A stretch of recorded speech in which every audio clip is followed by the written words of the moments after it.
Se state valutando di acquistare o scaricare sulla vostra Xbox Doom The Dark Ages ma avete qualche dubbio sulla sua ottimizzazione, questo è il video che fa per voi. Salve a tutti ragazzi, bentornati sul mio canale, io sono Mont e come sempre oggi sono qui per rispondere a un'importantissima fatidica domanda, quella di oggi: Doom The Dark Ages come gira su Xbox Series S? Con ovviamente anche un focus e un approfondimento sulla versione Xbox Series X, così da poter fare anche un piccolo confronto. Prima di iniziare innanzitutto mi scuso per la voce non proprio al top, sono reduce da una brutta bronchite e seconda cosa, come sempre ragazzi, soprattutto con un gioco come Doom, vi consiglio caldamente di giocarlo sul monitor adatto, soprattutto per quanto concerne Xbox Series S. E se foste curiosi di sapere qual è il mio monitor, quale uso per giocare e analizzare i giochi su Series S, lo trovate in descrizione e acquistandolo magari tramite il mio link Amazon, ma in generale utilizzando il mio link Amazon per qualsiasi acquisto, ovviamente supporterete gratuitamente anche il canale, quindi grazie di cuore. Detto questo, oggi sarò breve, quindi direi di partire dalla versione Xbox Series X. Molto probabilmente per ottimizzare al meglio il gioco su Xbox Series X, Doom The Dark Ages è caratterizzato da una sola modalità grafica, ecco perché vi dicevo che sarei stato breve. E volendo partire come sempre dalla risoluzione, posso dirvi che su Xbox Series X Doom The Dark Ages ha una base di partenza di 1440p, upscalati poi successivamente fino al 4K, quindi a 2160p. Oltre a essere caratterizzato da un'ottima risoluzione, c'è da dire che nell'effettivo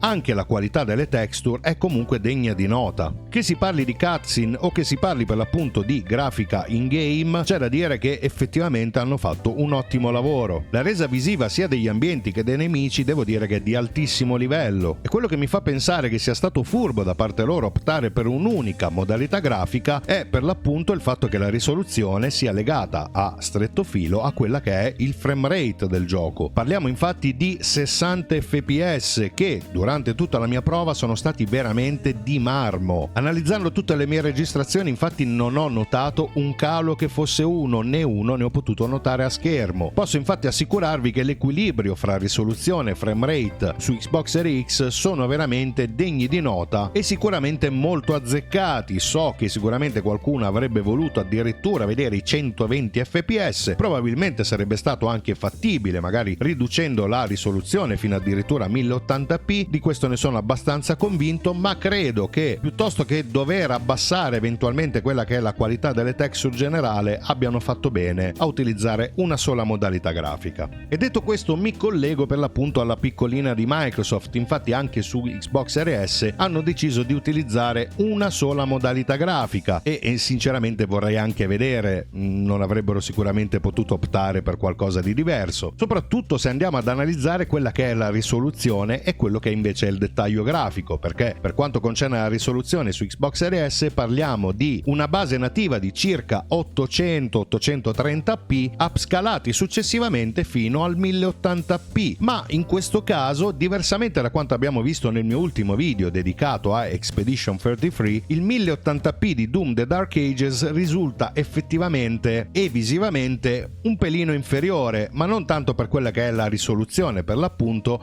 ma per quella che è la qualità delle texture. Ed ecco perché in apertura vi consigliavo un monitor uguale o comunque simile al mio, ma soprattutto nelle dimensioni, perché se andiamo oltre i 27 pollici che caratterizzano il mio monitor, io credo che soprattutto su un TV per esempio da 50 pollici le texture potrebbero risultare abbastanza sgranate, anzi forse tanto sgranate, cioè nel senso che comunque, ripeto, abbiamo una risoluzione upscalata per l'appunto di 1080p, ma c'è da dire che il colpo d'occhio generale non risulta godibile tanto quanto su Xbox Series X. Anche qui, sia che si parli dell'ambiente di gioco che dei nemici, noteremo comunque che insomma qualche compromesso di troppo probabilmente c'è stato, ma tutto questo però attenzione, questa volta è da correlare fortemente per l'appunto a quelle che sono le prestazioni su Xbox Series S, perché è evidente quanto abbiano voluto un po' abbassare il carico sulla console console per garantire però i 60 fps. 60 fps anche in questo caso, sempre durante quella che è stata la mia prova, veramente granitici. Non ho notato mai un calo e c'è da dire che per l'appunto capisco la loro decisione e capisco che in fase di ottimizzazione abbiano voluto, soprattutto per un titolo del genere, optare per i 60 fps. Molto probabilmente questo titolo a 30 fps non sarebbe stato altrettanto bello da giocare, a prescindere magari dal dettaglio delle texture o quant'altro. In definitiva ragazzi, l'ottimizzazione soprattutto su Serie S ovviamente potrebbe far storcere il naso a qualcuno, soprattutto ripeto se non giocaste il titolo su un monitor o TV adatto alla situazione. Quindi c'è da dire che in questa parte del video tendo a consigliare o sconsigliare il titolo. Ecco, in questo caso diciamo che in linea generale lato ottimizzazione mi sento di consigliare con riserva il prodotto su Serie S, mentre mi sento di consigliare caldamente il prodotto su Xbox Series X. Ribadisco, quel consigliato con riserva sicuramente diventa un consigliato qualora abbiate il monitor adatto su cui giocare, e diventa un consigliato con riserva o con molta riserva se giocate su un TV da 50 o addirittura 65 pollici. Lasciatevelo dire, è molto esagerato per giocare su Xbox Series S. Detto questo signori, nella speranza di esservi stato utile, di aver parlato decentemente, scusatemi ancora, vi invito a farmi sapere il vostro indice di gradimento di questo video lasciando un bel like qui sotto, magari condividendolo con qualche amico, e ovviamente